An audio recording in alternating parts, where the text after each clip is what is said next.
Welcome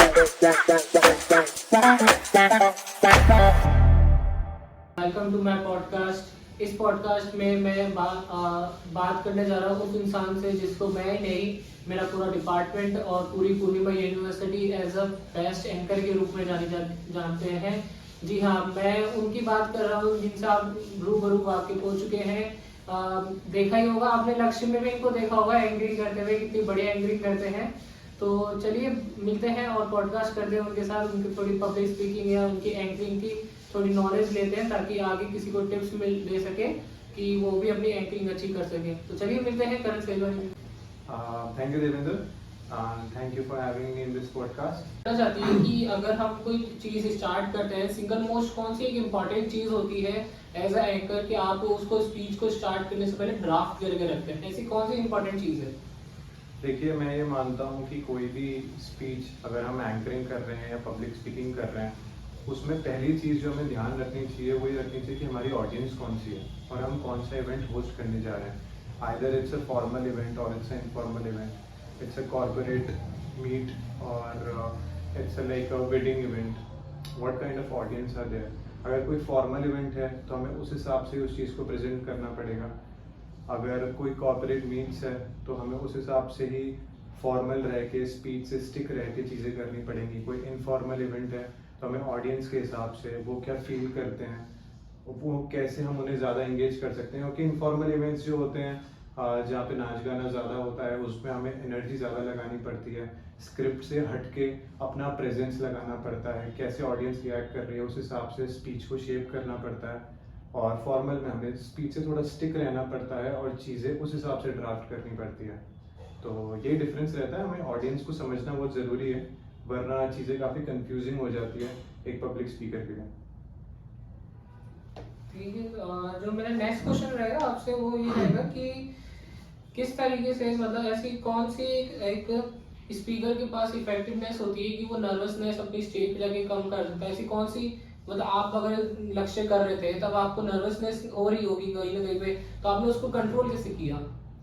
देखिए, मेरी थोड़ी सी स्टोरी डिफरेंट है, क्योंकि मैं जब आया था इस यूनिवर्सिटी में तो फर्स्ट 6 मंथ्स 7 मंथ्स तक मुझे कोई चांस ही नहीं मिल रहा था। कोई डिपार्टमेंट लेवल में नहीं, कोई छोटे मोटे इवेंट्स नहीं, कुछ भी नहीं।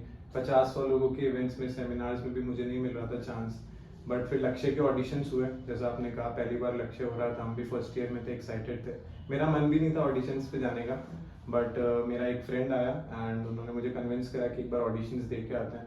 एंड हम ऑडिशन दिए और मैं सेलेक्ट हो गया उसमें, और मेन स्टेज में हो गया जहाँ पे 2-3 हज़ार 4 हज़ार लोग थे।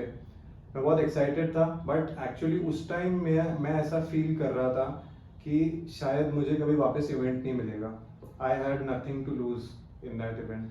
तो मुझे पता था शायद मुझे फर्स्ट और लास्ट बार इवेंट मिल रहा है, तो मैंने उसमें सारी जान लगा दी थी। सारी स्क्रिप्ट हमने आई फील 6 to 7 डेज लगा के एक स्क्रिप्ट लिखी थी एंड इम्प्लीमेंट किया था बहुत बार प्रैक्टिस के बाद। एंड मैं अभी भी I have done like 20-25 events till date, but that event was like मैं खुद भी कॉपी नहीं कर पाया उसको, वो इतना अच्छा गया था।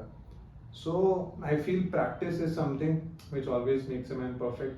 सो हमें प्रैक्टिस करनी चाहिए और बेटर होने के लिए।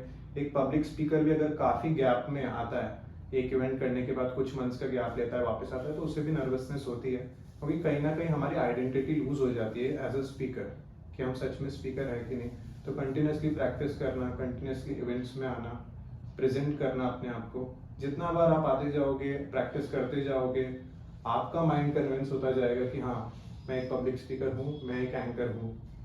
उस केस में क्या होता है कि हम उतने कॉन्फिडेंट बनते जाते हैं और हमारी धीरे धीरे धीरे धीरे धीरे धीरे नर्वसनेस कम होती जाती है। सो कुछ भी ऐसा कोई मंत्रा या फिर ऐसा तो कुछ नहीं है, it's just practice and how great you do things on stage.